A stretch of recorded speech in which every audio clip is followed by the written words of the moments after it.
A partir de este Shabbat voy a comenzar una serie de disertaciones acerca de lecturas judías de las parábolas del Nuevo Testamento. Este título parece redundante, considerando que los protagonistas del Nuevo Testamento son judíos.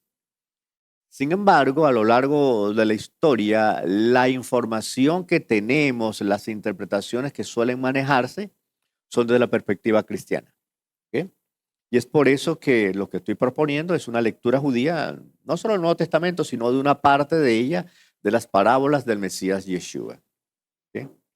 Y en ese sentido, entre las muchas parábolas que hay del Mesías, he querido tomar o seleccionar las parábolas, las tres parábolas que están en Lucas capítulos 15, que realmente son muy hermosas y que, como bien conoce, ha sido muy estudiada, incluso usada por el mundo cristiano con fines evangelísticos, con fines de acercar a los perdidos al Eterno, y eso tiene su valor, ¿no? Esta trilogía de parábolas en realidad representan en conjunto un solo mensaje, ¿no? Yo quisiera leerlas para que sepamos de qué se trata y cuál es el contenido de cada una de ellas. Dice así: todos los publicanos y los pecadores se acercaban a él para oírlo. Él es el Mesías. Y los fariseos y los escribas murmuraban diciendo: este a los pecadores recibe y come con ellos. Entonces él les propuso esta parábola: ¿qué hombre de vosotros que tiene 100 ovejas y pierde una de ellas, no deja las 99 en el desierto y va tras la que se ha perdido hasta que la haya? Y cuando la haya, regocijándose, la pone sobre sus hombros. Y regresando a la casa, reúne a los amigos y vecinos y les dice: alégrense conmigo porque hallé mi oveja perdida. Les digo que habrá más alegría en el cielo por un pecador que se arrepiente que por 99 justos que que no tienen necesidad de arrepentimiento. O la siguiente parábola: ¿o qué mujer que tiene 10 dracmas, una moneda de la antigüedad en plata, muy valiosa, si perdiere una de ellas, no enciende una lámpara y barre la casa y busca cuidadosamente hasta que la haya? Cuando la haya, reúne a las amigas y vecinas, le dice: alegraos conmigo porque hallé la dracma perdida. Les digo que hay gozo delante de los ángeles de Dios por un pecador que se arrepiente.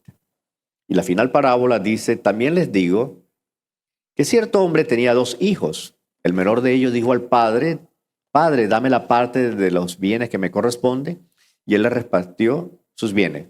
Después de no muchos días, el hijo menor, recogiendo todo, partió hacia un país lejano y allí malgastó sus bienes viviendo perdidamente.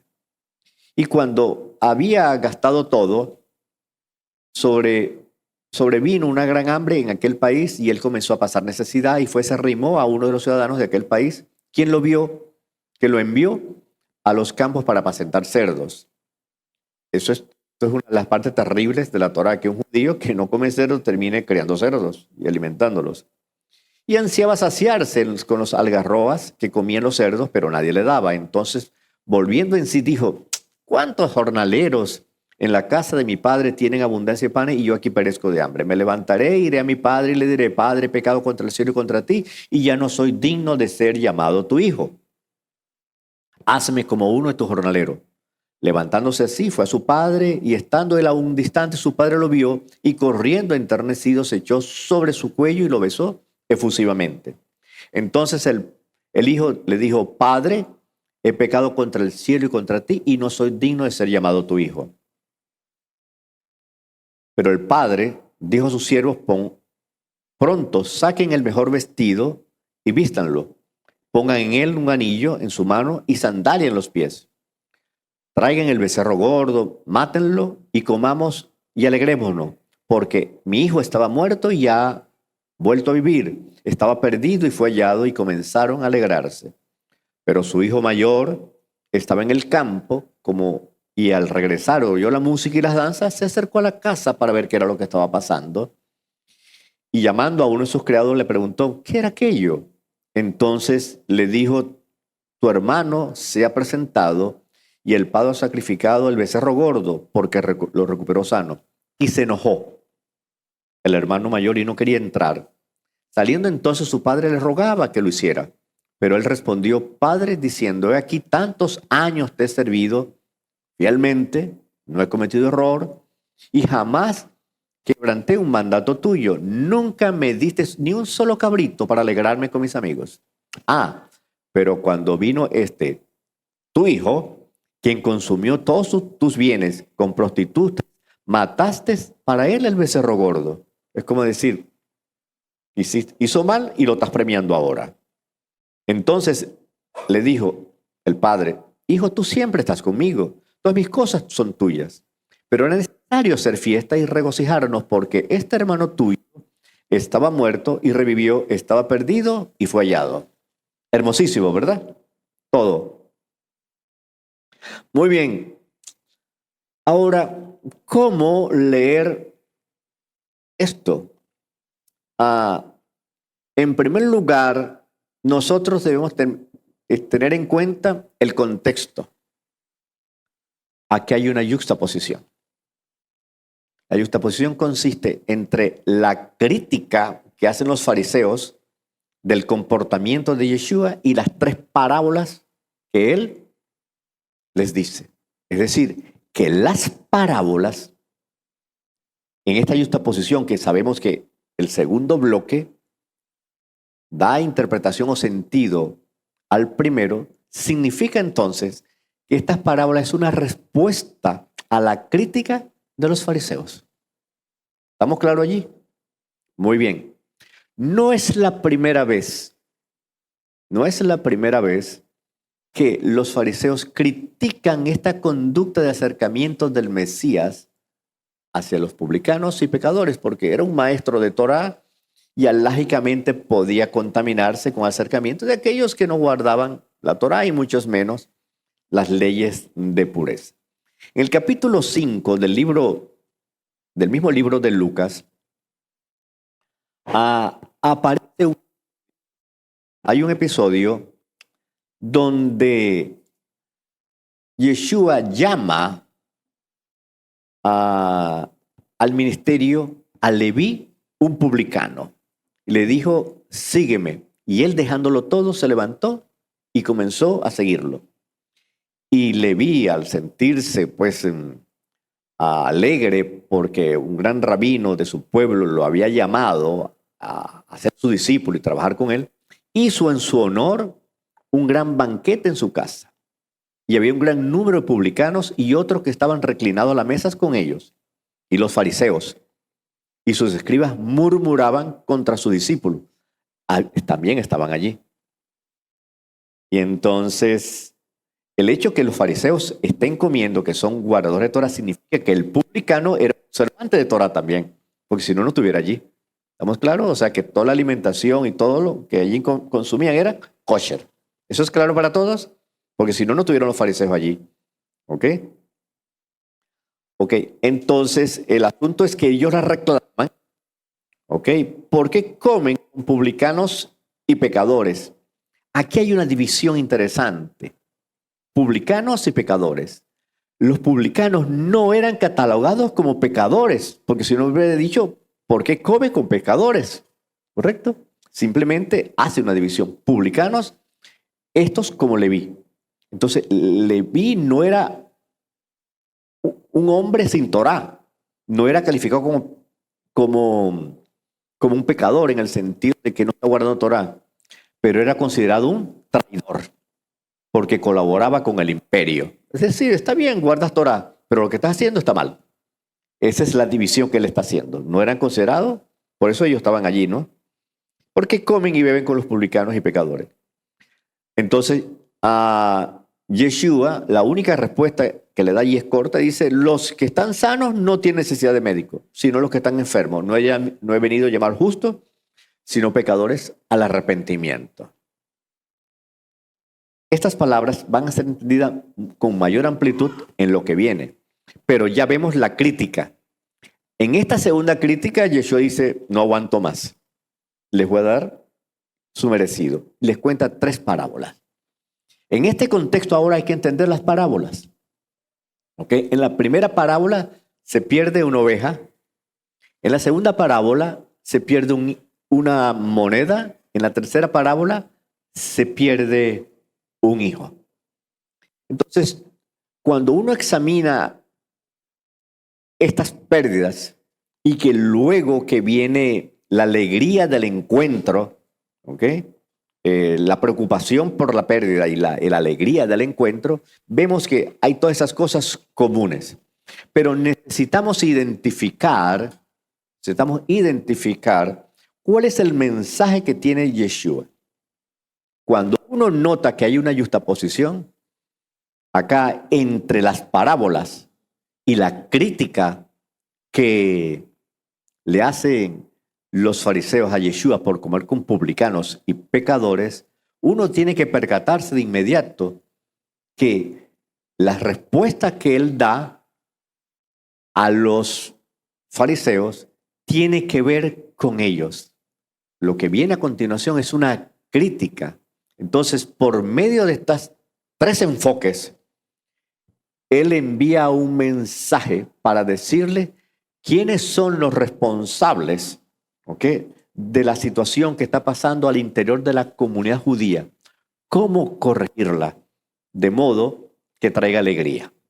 Que haya la reconciliación con el Padre. Este es el mensaje que hay allí. Entonces, ¿por qué?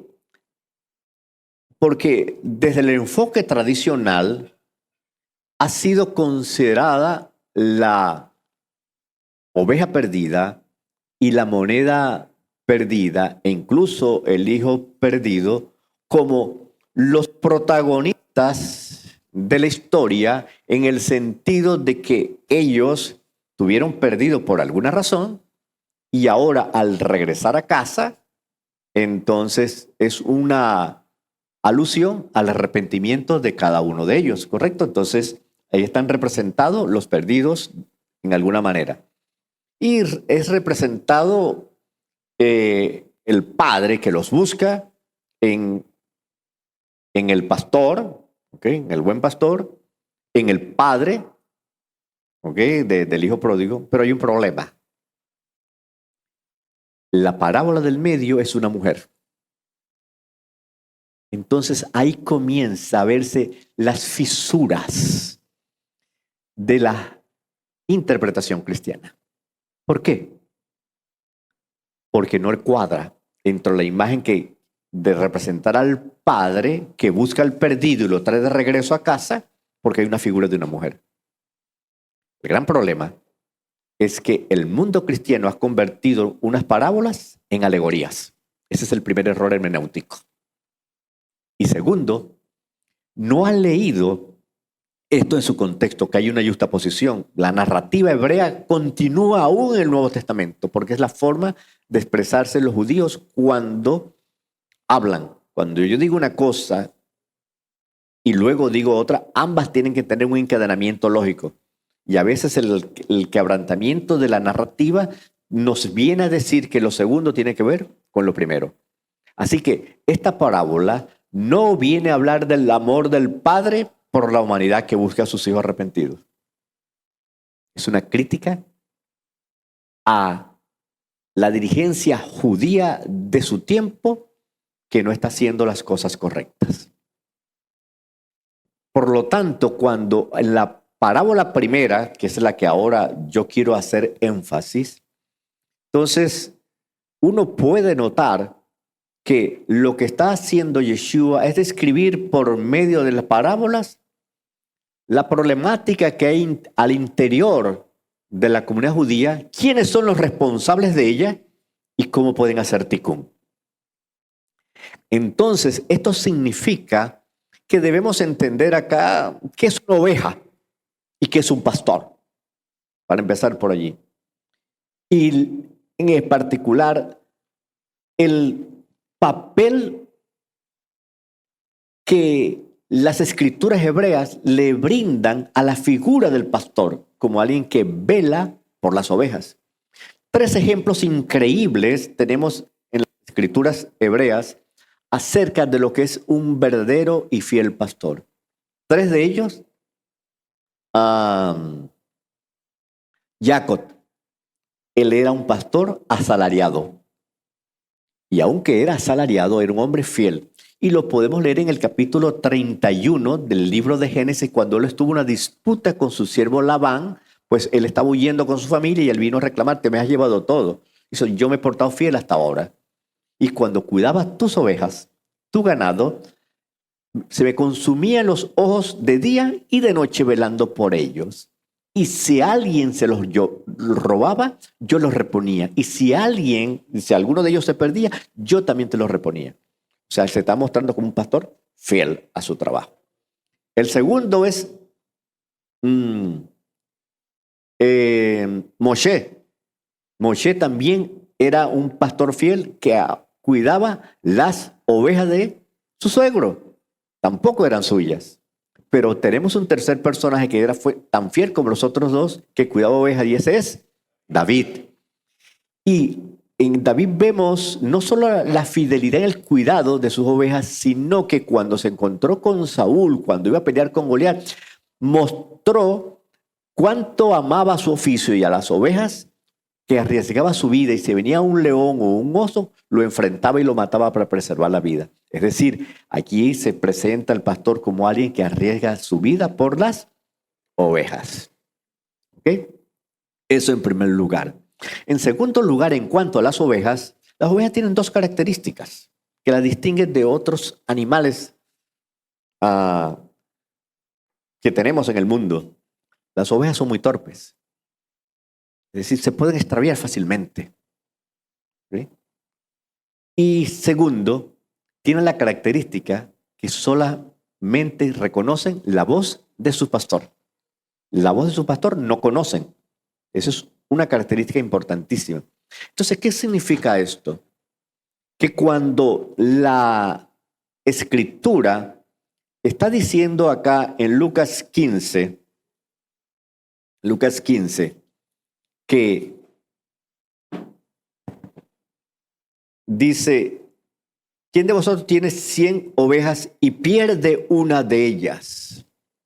O sea, la pérdida no es tanto por la oveja que representa a los perdidos. Eso no es cierto. Está hablando de un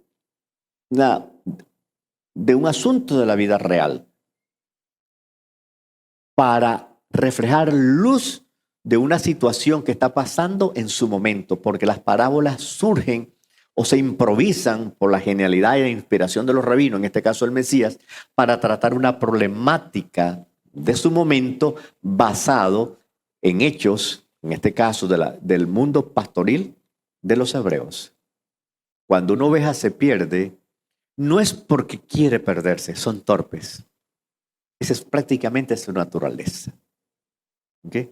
Entonces, la responsabilidad cae ¿sobre quién? Sobre el pastor, porque sabiendo que ellas son así, el cuidado tiene que ser extremo. ¿Okay? Entonces, y esa es la clave.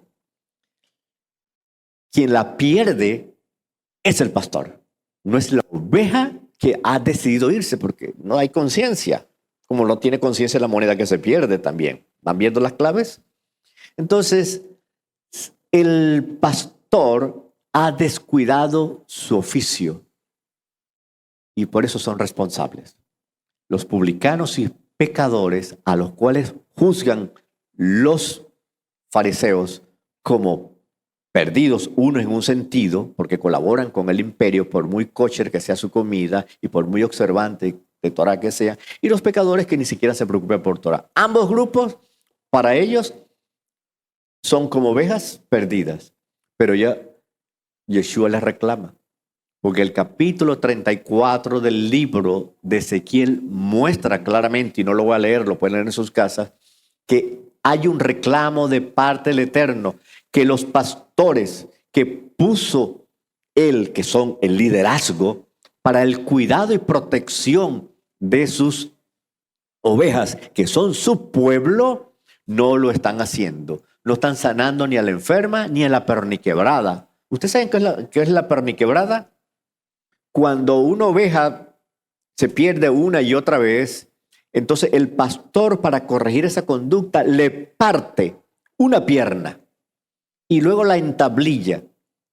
Y según la tradición y las costumbres, esa oveja es la que vive más pegada al pastor. Y así somos nosotros. A mí me han quebrado las 2 piernas y un brazo. Por eso es que vivo tan pegado. Entonces, esa es la idea. El pastor tiene que implementar eso porque eres muy torpe. Yo tengo que hacer esto para que te apegues más a mí. Y eso ayuda a pegarse. Pero le quebraban las piernas y eran tan malvados que no se la entablillaban. Entonces está haciendo ese tipo de críticas. Son malos pastores. Lo que está criticando el Mesías acá, ustedes son los pastores de Israel. Si esta gente, publicanos y pecadores, como ustedes le llaman, están perdidos, los responsables y culpables son ustedes. Se descuidaron, pero todavía no están en una fase terminal de la problemática. Tienen la oportunidad de hacer tikkun. Y esa es la segunda parte de la parábola. La segunda parte de la parábola dice entonces, y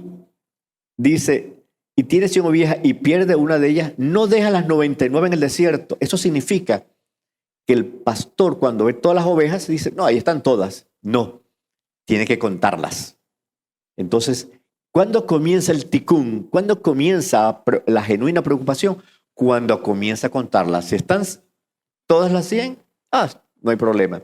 Pero el que es negligente o sinvergüenza, tan sencillo como eso, no se va a preocupar de contarlas. Entonces, la preocupación inicial que da origen o comienzo al tikkun, a la corrección de la mala conducta, es contarlas. ¿Cuántos somos y cuántos están? Por allí comienza. Y cuando se da cuenta que hay una sola, deja el cuidado de otros pastores y el pastor principal va a buscar esas ovejas. Ustedes han perdido estas ovejas por descuido y no las están buscando. ¿Vamos entendiendo? Ellos son los culpables. Ellos son los culpables. Entonces, ahora se hace tikkun. Es que, bueno, ya cometimos un error. Vamos a corregirlo. ¿Cómo? Bueno, les doy la oportunidad. Comiencen a buscar estas ovejas. En vez de criticarlas, lo que hacen, háganse una autocrítica que no hicieron lo correcto al descuidarlas y comiencen ahora a hacer una obra que yo estoy haciendo cuando se la designé primero a ustedes. Porque como dice Juan 10, yo soy el buen pastor y el buen pastor da su vida por las ovejas.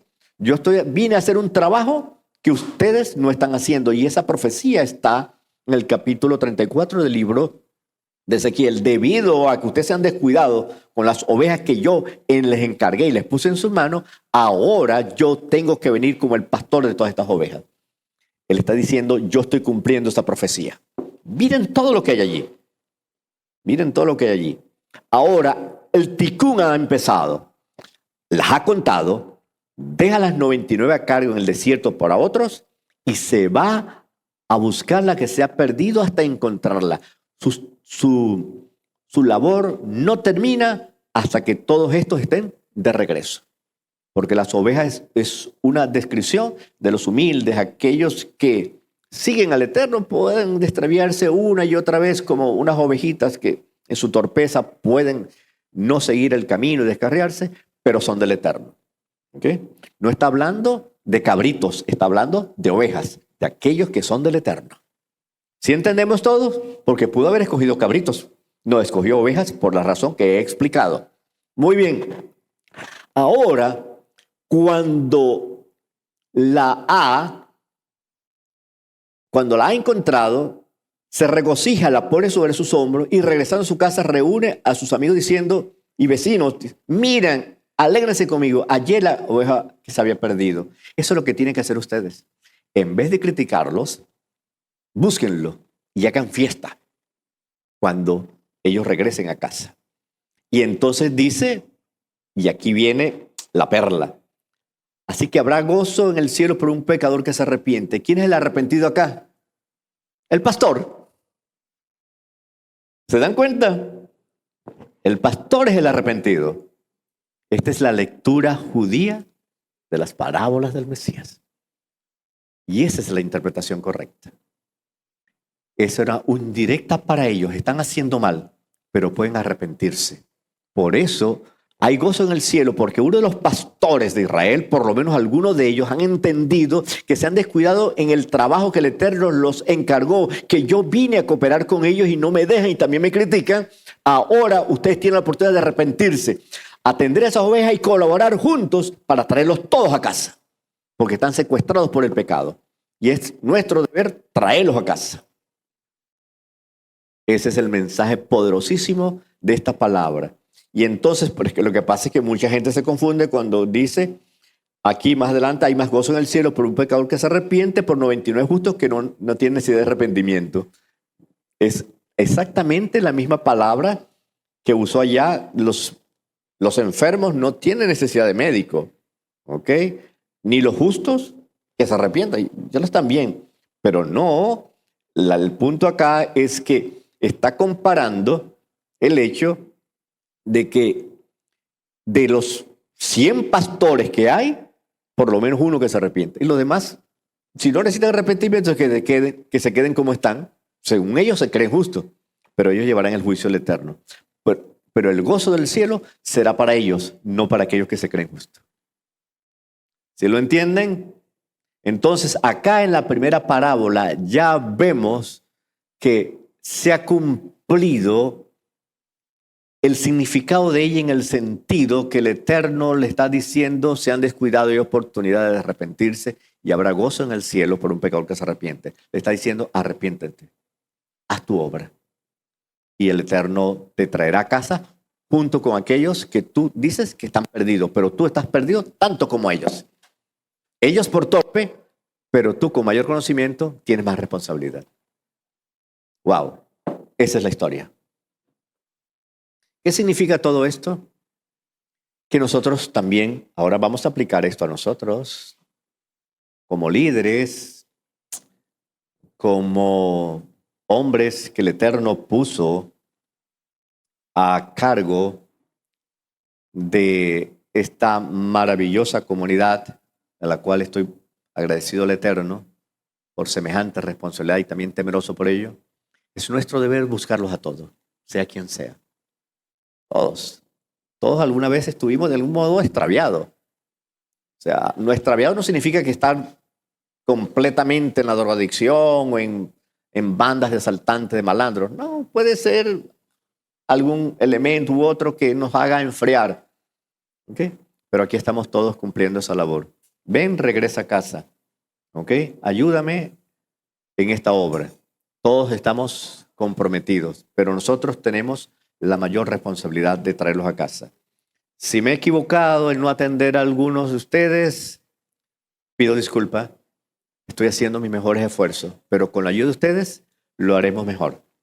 Espero que esta primera enseñanza les motive a ustedes a seguir estudiando esas palabras y asumir las responsabilidades que como cabezas de congregaciones, cabezas de familia o cabezas de alguna empresa, nosotros tenemos para con el prójimo. Mantengamos esta actitud de vigilancia y una actitud proactiva hacia el prójimo para que nosotros podamos traer a casa a todos los que podamos. Y al entender esta parábola, nosotros tenemos todavía la oportunidad de hacer ticún y hacer lo mejor para el Eterno hasta que el Mesías venga y venga en nuestros días. Y digamos, amén.